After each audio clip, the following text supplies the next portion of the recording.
Hello everyone, कैसे हैं आप सब? अच्छे हैं। चलिए स्टार्ट करते हैं आज का अपना टॉपिक। आज मैं आप लोगों को नेशनल इनकम थ्योरी के दो पार्ट कराऊंगा, मतलब पार्ट टू है। तो दो क्वेश्चंस कराऊंगा। पहला क्वेश्चन होगा difference between stock and flow, और दूसरा क्वेश्चन होगा circular flow of income. Circular flow of income. Okay, तो ये दो क्वेश्चंस आज हम लोग खत्म करेंगे। थोड़ा अच्छे से समझिएगा। चलिए सबसे पहले क्वेश्चन को स्टार्ट करते हैं। पहला क्वेश्चन है स्टॉक एंड फ्लो का डिफरेंस। ये मैंने लिखा हुआ है बट मैं आपको समझा देता हूँ। ओके, चलिए देखिए। सबसे पहले अगर मैं बात करूं what is the meaning of stock, सबसे पहले अगर मैं बात करूं कि what is the meaning of stock, और एक तरफ बात करूं what is the meaning of flow.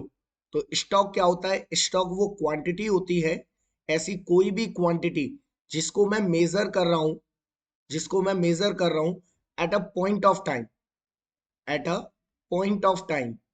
Is that clear? जबकि फ्लो क्या होता है? वो क्वांटिटी जिसको मैं मेजर कर रहा हूं at a period of time, at a period of time. Okay, तो ऐसी क्वांटिटी जिसको पॉइंट ऑफ टाइम पर मेजर किया, बस यही डिफरेंस है। ऐसी क्वांटिटी जिसको पॉइंट ऑफ टाइम पर मेजर किया जाता है वो स्टॉक कहलाती है। ऐसी क्वांटिटी जिसको पीरियड ऑफ टाइम पर मेजर किया जाता है वो फ्लो कहलाती है। थोड़ा और अच्छे से समझिएगा। जैसे मान लो एक तरफ मैं कह रहा हूं कि 1991 में मेरे अकाउंट में 4,000 रुपए थे। फिर मैं कह रहा हूं कि जनवरी को, 1 जनवरी को, 1 जनवरी को मेरे अकाउंट में 4,000 रुपए थे। या फिर मैं कह रहा हूं मंडे को मेरे अकाउंट में 4,000 रुपए थे। या फिर मैं कह रहा हूं कि 4 बजे, 4 o'clock मेरे अकाउंट में 4,000 रुपए थे। ओके, मतलब मैं कोई भी क्वांटिटी मेजर कर रहा हूं और एक पर्टिकुलर पॉइंट ऑफ टाइम है। अभी अंतर समझ में आ जाएगा तुम्हें पॉइंट ऑफ टाइम और पीरियड ऑफ टाइम का। एक तरफ मैं कह रहा हूं कि पिछले 6 ईयर्स से मेरे अकाउंट में 4,000 रुपए हैं, या पिछले 5 मंथ से मेरे अकाउंट में 4,000 रुपए हैं, या फिर पिछले 5 डेज से मेरे अकाउंट में 4,000 रुपए हैं, या फिर 5 आवर्स 6 आवर्स से मेरे अकाउंट में 4,000 रुपए हैं। अंतर समझ में आया? ये पीरियड ऑफ टाइम है, मतलब ये क्वांटिटी जो है इसको मैं मेजर कर रहा हूं पीरियड ऑफ टाइम पर, और ये क्वांटिटी जो है वो मेजर कर रहा हूं पॉइंट ऑफ टाइम पर। Is that clear? आप मार्केट में सामान लेने गए, मम्मी ने आपको 4,000 रुपए दिए, तो ये फिक्स है, तो ये पॉइंट ऑफ टाइम है। वहां जाकर आपने पैसा खर्चा किया, एक्सपेंडिचर किया। आपने कहा मम्मी पिछले 4 घंटे में मेरे इतने रुपए खर्च हो गए, ये पीरियड ऑफ टाइम है। यानी कि कोई भी क्वांटिटी जब एक fix period point of time पर मेजर होगी वो स्टॉक कहलाएगी, और कोई भी क्वांटिटी एक पीरियड ऑफ टाइम पर मेजर होगी वो फ्लो कहलाएगी। Is that clear? तो पहला जो हमारा डिफरेंस है वो क्या है? Stock, it is a quantity measured at a particular point of time. Flow, it is a quantity measured at a particular period of time. Clear? चलिए सेकंड डिफरेंस क्या कह रहा है? Stock influence flow and flow influence stock. इसका क्या मतलब है मैं बता देता हूं। इसका मतलब सिंपल सा है बेटा, कि आपका स्टॉक जितना ज्यादा होगा आपका फ्लो भी उतना ही ज्यादा होगा, और आपका स्टॉक जितना कम होगा आपका फ्लो भी उतना ही कम होगा। Stock influence flow. और दूसरी तरफ क्या था? Flow influence stock. आपका फ्लो जितना ज्यादा होगा स्टॉक उतना ज्यादा होगा, आपका फ्लो जितना कम होगा स्टॉक उतना ही कम होगा। Is that clear? कैसे सर, बताइए जरा। देखो इसका एग्जांपल लो पहले। मान लो ये अंबानी का अकाउंट है जिसमें 2500 करोड़ रुपए पड़े हैं, 2500 करोड़, और ये मेरा अकाउंट है जिसमें 250 रुपए पड़े हैं। इसका स्टॉक ज्यादा है, तो ये अकाउंट में से पैसे जब निकालेगा तो वो फ्लो बनेगा। जो पैसे इसने जमा कर रखे हैं वो स्टॉक है, और जब ये पैसे निकालेगा वो फ्लो होगा। तो पैसे कितने निकालेगा? 5 करोड़, 10 करोड़। मतलब देख रहे हो, इसका स्टॉक ज्यादा है तो इसका फ्लो भी ज्यादा होगा। क्लियर? मेरा स्टॉक कम है तो मेरा फ्लो भी क्या होगा? कम। मेरा फ्लो होगा 20 रुपए, मैं 20 रुपए का पेटीएम कर दूंगा। फोन पे कर दूंगा 10 रुपए का, ये होगा। ऐसे ही अगर फ्लो ज्यादा है तो आपका स्टॉक ज्यादा होगा, और अगर आपका फ्लो कम है तो आपका स्टॉक भी क्या होगा, कम होगा। कैसे? जैसे अंबानी अपने अकाउंट में ज्यादा पैसे डाल रहा है, अंबानी अपने अकाउंट में ज्यादा पैसे डाल रहा है, तो उसके अकाउंट में ज्यादा जमा हो रहे हैं, 2500 करोड़। वो डाल भी एक एक 2-2 करोड़ करके, 12 करोड़ करके ऐसे डाल रहा है। और मेरे अकाउंट में कम है। क्यों कम है? क्योंकि मेरा फ्लो कम है, मैं डाल ही 20-20 रुपए रहा हूं, तो क्या होगा, मेरा अकाउंट में भी पैसा कम आएगा। Is that clear? I hope कि ये क्लियर हो गया होगा। क्या क्लियर हो गया होगा? स्टॉक से इन्फ्लुएंस होता है फ्लो, और फ्लो से इन्फ्लुएंस होता है stock. Okay, now stock is a static concept, or it is a flow concept, it is a dynamic concept। Flow की जगह बेटा डायनामिक आएगा यहाँ। It is a dynamic concept, मतलब जो आपका स्टॉक है वो हमेशा फिक्स रहता है। कैसा रहता है? फिक्स रहता है। और जो आपका फ्लो है वो डायनामिक होता है। डायनामिक मतलब जो चेंज होता रहे। तो इसी से पहचान होती है स्टॉक और फ्लो की। ठीक है। Fourth, it does not have time dimension. Stock जो होता है उसमें किसी भी तरीके का कोई भी टाइम डायमेंशन नहीं होता। टाइम डायमेंशन मतलब टाइम पीरियड नहीं होता। फ्लो में टाइम डायमेंशन होता है, यानी कि टाइम पीरियड मौजूद होता है। Is that clear? ये मैं अभी बता चुका हूं। तो इसमें कोई टाइम डायमेंशन नहीं होता, इसमें टाइम डायमेंशन होता है। चलिए एग्जांपल्स के थ्रू समझते हैं। एग्जांपल सबसे इंपॉर्टेंट है, ध्यान रखना। पॉपुलेशन हमेशा स्टॉक होती है। आप कहोगे सर अभी तो आप कह रहे थे जो चीज फिक्स रहे वो स्टॉक होती है, पॉपुलेशन तो चेंज होती रहती है। तो बेटा पॉपुलेशन चेंज नहीं होती है। हमें एक बार बता दी जाती है कि 2011 में 121 करोड़ की पॉपुलेशन थी। फिर अगला सेंसस आने तक सारी योजनाएं इसी पॉपुलेशन के अकॉर्डिंग बनती हैं, कोई नई पॉपुलेशन को नहीं मानते। That clear? Total number of Maruti cars in India fix रहेगा, इसलिए स्टॉक। मनी सप्लाई हमेशा फिक्स अमाउंट में आती है, इसलिए स्टॉक। वेल्थ किसी की भी थोड़े समय के लिए फिक्स रहेगी। डिस्टेंस दो सिटीज के बीच में हमेशा फिक्स रहेगा। जो चेंज होता रहता है वो होता है हमारा फ्लो। तो नंबर ऑफ बर्थ्स फ्लो है, एक्सपेंसेस किसी के खर्चे फ्लो है, नेशनल इनकम फ्लो है, एग्रीगेट डिमांड फ्लो है, और स्पीड ऑफ अ कार, दो सिटीज के बीच में एक कार की स्पीड क्या होगी, फ्लो होगी। Is that clear? तो ये हुआ हमारा difference between stock and flow. अगर फिर भी कोई डाउट है तो मुझे अपने डाउट्स भेज देना, मैं उसको क्लियर कर दूंगा। ओके, चलिए तो हमारा दूसरा टॉपिक स्टार्ट होता है। दूसरे टॉपिक का नाम है बेटा what is the meaning of circular flow of income. अच्छा, हालांकि 2 सेक्टर, 3 सेक्टर, 4 सेक्टर में होता है, लेकिन सीबीएसई के अकॉर्डिंग सिलेबस में केवल कितना है, 2 सेक्टर इकोनॉमी। तो मैंने 2 सेक्टर इकोनॉमी रखा हुआ है। बहुत ही इंपॉर्टेंट क्वेश्चन है, 4 नंबर में कई बार पूछा गया है, तो प्लीज थोड़ा सा ध्यान से समझना। इसको मैं अभी यहीं पे समझा देता हूँ, थोड़ा ध्यान से देखना। देखो, 2 सेक्टर इकोनॉमी का मतलब है एक तरफ होते हैं हाउस होल्ड और एक तरफ होती हैं फार्म्स। Okay, clear? तो एक तरफ होते हैं हाउस होल्ड और एक तरफ होती है फर्म। सबसे पहले एक ऐसे समझो, मैं यहां समझाता हूं, ध्यान से समझना बेटा। सबसे पहले ये मान लो एक हाउस होल्ड है, इसने कहा भाई सर्दियां आ रही हैं और मुझे स्वेटर चाहिए। ठीक है, इसने कहा भाई स्वेटर चाहिए।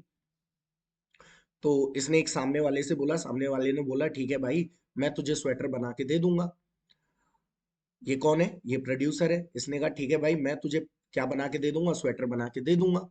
लेकिन उस स्वेटर को बनाने में जो लेबर लगेगी, लैंड लगेगी, वो सब तुझे मुझे देना पड़ेगा। इसका मतलब सबसे पहले जो हमारा हाउस होल्ड है वो प्रोड्यूसर को क्या देगा, वो प्रोड्यूसर को फैक्टर्स ऑफ प्रोडक्शन देगा। समझना ध्यान से, फैक्टर्स ऑफ प्रोडक्शन देगा। फैक्टर्स ऑफ प्रोडक्शन सबसे पहले किसने, कंज्यूमर ने प्रोड्यूसर को दे दिए कि ले भाई तू मुझसे लैंड ले ले, लेबर ले ले, कैपिटल ले ले, एंटरप्रेन्योरशिप ले ले, ये सब ले ले और आराम से अपना प्रोडक्शन कर। क्या इसके बदले में क्या ये फ्री में देगा? Obviously no. प्रोड्यूसर इसको क्या देगा, प्रोड्यूसर इसको अपनी इनकम दे देगा। मतलब मान लो प्रोड्यूसर के पास 1,000 रुपए हैं, तो ये 1,000 रुपए प्रोड्यूसर किसको दे देगा, इसको दे देगा कंज्यूमर को। क्यों दे देगा? लैंड के बदले देगा रेंट, भाई फ्री में तो देगा नहीं कंज्यूमर इसको जो भी फैक्टर ऑफ प्रोडक्शन दे रहा है। लेबर के बदले क्या देगा, वेजेस, कैपिटल के बदले क्या देगा, इंटरेस्ट, और एंटरप्रीन्योरशिप के बदले क्या देगा, प्रॉफिट। यानी कि जो इनकम है वो फ्लो होके किधर चली गई, वो प्रोड्यूसर से कंज्यूमर की तरफ चली गई। यानी कि ये 1,000 रुपए यहां से उठ के कहां चले गए, यहां चले गए। यानी कि इनकम जो है उसने 180 डिग्री बना दिया, मतलब प्रोड्यूसर से गई कहां पर, कंज्यूमर के पास। अब क्या होगा, अब कंज्यूमर ने इनकम कमा ली, अब प्रोड्यूसर ने अपना प्रोडक्शन कर लिया। अब ये होगा कि कंज्यूमर ये 1,000 रुपए लेकर जाएगा प्रोड्यूसर के पास। क्या करेगा वो करेगा कंजप्शन एक्सपेंडिचर। प्रोड्यूस कंज्यूमर क्या करेगा, कंजप्शन एक्सपेंडिचर करेगा, और इसके बदले में प्रोड्यूसर इसको क्या दे देगा, प्रोड्यूसर गुड्स एंड सर्विसेज दे देगा जो उसने बनाए हैं। इसका मतलब कंज्यूमर ने क्या ले लिया इससे, गुड्स एंड सर्विसेज, और ये 1,000 रुपए फिर से कहां पहुंच गए, प्रोड्यूसर के पास। ये अनएंडिंग फ्लो जो है ये चलता रहेगा, चलता रहेगा, चलता रहेगा। इसी को बोला गया है circular flow of income. Circular flow of income का मतलब होता है the unending flow of income and goods and services from one sector to another. Okay, अभी समझ में नहीं आया, एक और एग्जांपल समझो। ठीक है, मान लो ये एक हाउस होल्ड है, ये एक हाउस होल्ड है, ये प्रोड्यूसर है। ये कौन है, प्रोड्यूसर है, ये एक हाउस होल्ड है, कंज्यूमर है, राइट। सबसे पहले इसकी एक दुकान है, किसकी, शूज की। सबसे पहले हाउस होल्ड ने शूज की दुकान पर जॉब की। क्या की, जॉब, यानी कि इसने अपना क्या दिया, लेबर दिया। इसके बदले में जो दुकानदार था उसने 1,000 रुपए का पेमेंट किसको कर दिया, हाउस होल्ड को कर दिया, यानी कि फैक्टर पेमेंट कर दिया, यानी कि इसकी लेबर के बदले में इसको वेजेस दे दिए। Is that clear. ये 1,000 रुपए कहां पहुंच गए, कंज्यूमर के पास पहुंच गए। अब कंज्यूमर इन पैसों का क्या करेगा, कंज्यूमर ने प्रोड्यूसर से शूज परचेज कर लिए, शूज परचेज कर लिए, और बदले में उसको क्या कर दिया, उसको खर्चा दे दिया, यानी कि कंजप्शन एक्सपेंडिचर कर दिया, उसको पेमेंट कर दिया गुड्स एंड सर्विसेज का। ये 1,000 रुपए फिर इसके पास, फिर ये इसके यहाँ काम करके कमाएगा, फिर अगली बार। ऐसी पूरी इकोनॉमी में सर्कुलर फ्लो चलता रहता है। हम प्रोड्यूसर्स के यहाँ काम करते हैं, उनसे इनकम लेते हैं, प्रोड्यूसर हमारे लिए सामान बनाकर वो इनकम हमसे वापस ले लेते हैं, और यही सर्कुलर फ्लो चलता रहता है, चलता रहता है, चलता रहता है। इसे ही कहते हैं circular flow of income in the economy. Is that clear. चलिए और अच्छे से समझाते हैं। इसमें बेटा एक्चुअल में 3 फेज होते हैं। कितने फेज होते हैं, 3 फेज होते हैं। पहला होता है income generation phase, income distribution phase, income disposition phase. आपको ये जरूर लिखना है एग्जाम में, आपको ये आंसर लिखना है।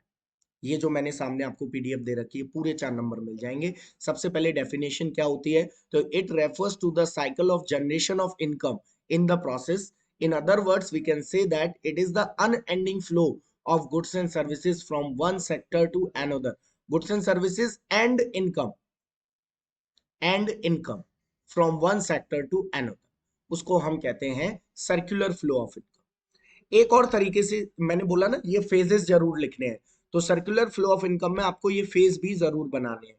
देखो मैंने आपको क्या बताया, इधर से बताता हूँ, यहाँ बना हुआ है, मैंने आपको ये बताया। अब समझना जरा ध्यान से, फेज क्या होते हैं। सबसे पहला फेज होता है income generation phase. Income generation phase, income generation phase कौन सा होता है, देखो ये वाला है इनकम जनरेशन फेज, पहला फेज। जब भी वेन एवर कंज्यूमर या household give factor of production to producer, भाई जैसे ही इसने अपनी लेबर दी इसको, प्रोड्यूसर को, तुरंत क्या हुआ, तुरंत कंज्यूमर की प्रोड्यूसर के ऊपर इनकम जनरेट हो गई। ला भैया पैसे दे, मैंने तेरी दुकान में काम किया, अब तुझे मुझे पेमेंट करना। अब प्रोड्यूसर क्या करेगा, प्रोड्यूसर इसका पेमेंट करेगा। ये जो जा रहा है पेमेंट, ये है सेकंड फेज। तो सेकंड फेज को हम बोलते हैं income distribution. Income distribution phase कौन सा होता है, इनकम डिस्ट्रीब्यूशन का फेज होता है जब प्रोड्यूसर पेमेंट कर देता है, producer make payment to consumer. Clear, जो उसने अपनी फैक्टर ऑफ प्रोडक्शन दी है उनका पेमेंट जब कर देगा वो हो जाएगा इनकम डिस्ट्रीब्यूशन। फिर कंज्यूमर इस पैसे का क्या करेगा, कंज्यूमर इस पैसे को करेगा खर्च, तो ये जो गुड्स एंड सर्विसेज इसने खरीदे हैं, ये है हमारा third phase, income disposition. Income disposition. अब जब इनकम डिस्पोजिशन में क्या हो रहा है, कंज्यूमर गुड्स एंड सर्विसेज खरीद रहा है प्रोड्यूसर से और उसको पैसा दे रहा है, इसका मतलब दोबारा से प्रोड्यूसर का इनकम जनरेशन फेज स्टार्ट हो गया। अब प्रोड्यूसर की इसके ऊपर इनकम जनरेट हो गई और ये साइकिल पूरी दोबारा से रिपीट हो गई। इसी को कहा जाता है सर्कुलर फ्लो ऑफ इनकम। ये लिखा हुआ है, income generation phase it starts when consumer give factor of production to the producer.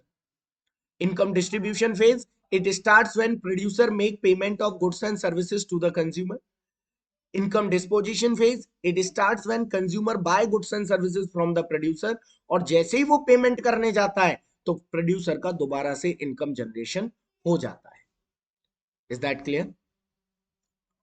चलिए अगला पार्ट है इसी का नेक्स्ट टॉपिक है बेटा, सर्कुलर फ्लो में कितने तरीके के फ्लो होते हैं।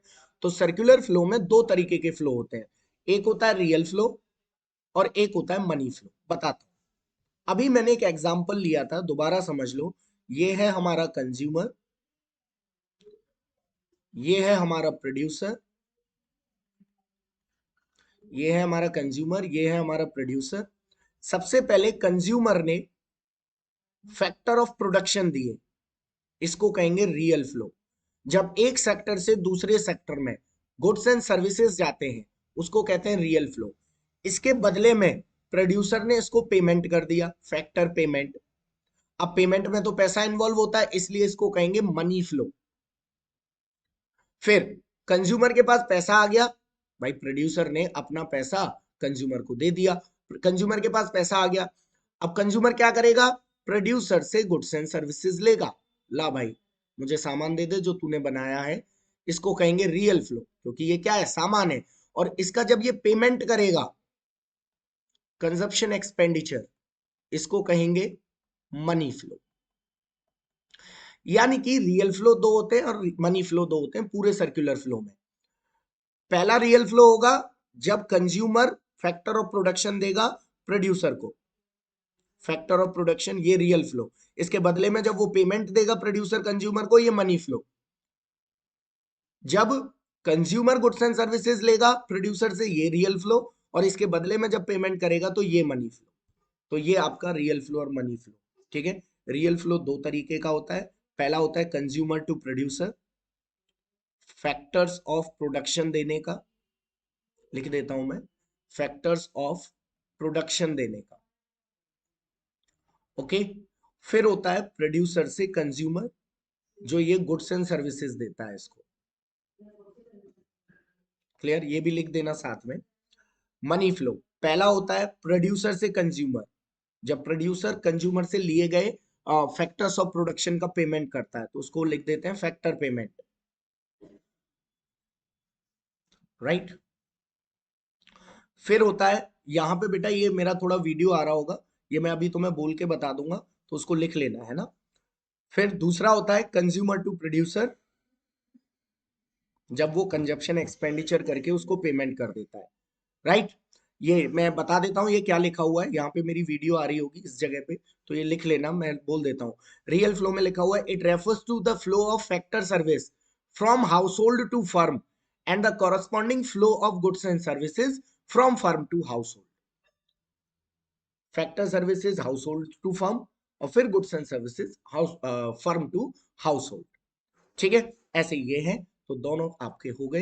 ये आपकी आज का टॉपिक हुआ है बेटा, what is the difference between stock and flow and what is the meaning of circular flow of income. Circular flow of income में इससे ज्यादा कोई क्वेश्चन नहीं है। Is that clear? अभी और भी बाकी थ्योरी है, वो हम एक एक क्लास में अपनी खत्म करेंगे। Okay, thank you.